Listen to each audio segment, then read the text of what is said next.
At the outset I may mention it's my sovereign intention to revive the classic memories of Athens at its best, for my company possesses all the necessary dresses, and a course of quiet cramming will supply us with the rest we've acquired hypochematic, that is, ballet operatic who respond to the choriody of that cultivated age, and our clever chorus master, all but captious criticaster, would accept as the choregus of the early Attic stage.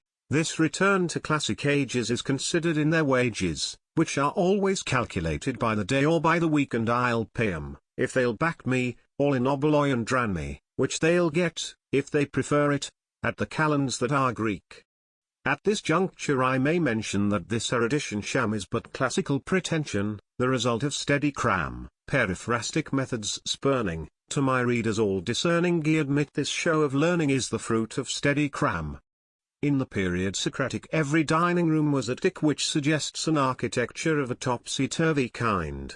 There they'd satisfy their twist on a recherche cold Greek text which cannot be reproduced, which is what they called their lunch, and so may you, if you're inclined. As they gradually got on, they'd Greek text which cannot be reproduced, which is attic for a steady and a conscientious drink, but they mixed their wine with water, which I'm sure they didn't order, and we Anglo-Saxons know a trick worth two of that, I think. Then came rather risky dances, under certain circumstances which would shock that worthy gentleman, the licenser of plays, Corybantian maniac kick, Dionysiac or Bacchic, and the dithyrambic revels of those indecorous days.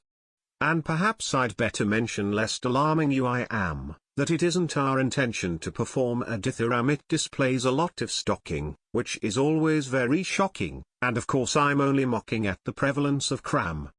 Yes, on reconsideration, there are customs of that nation which are not in strict accordance with the habits of our day, and when I come to codify their rules I mean to modify, or Mrs. Grundy, p'raps, may have a word or two to say, for they hadn't mackintoshes or umbrellas or galoshes, and a shower with their dresses must have played the very deuce, and it must have been unpleasing when they caught a fit of sneezing, for, it seems, of pocket handkerchiefs they didn't know the use. They wore little underclothing, scarcely anything, or no thing, and their dress of cone silk was quite transparent in design, well, in fact, in summer weather, something like the altogether.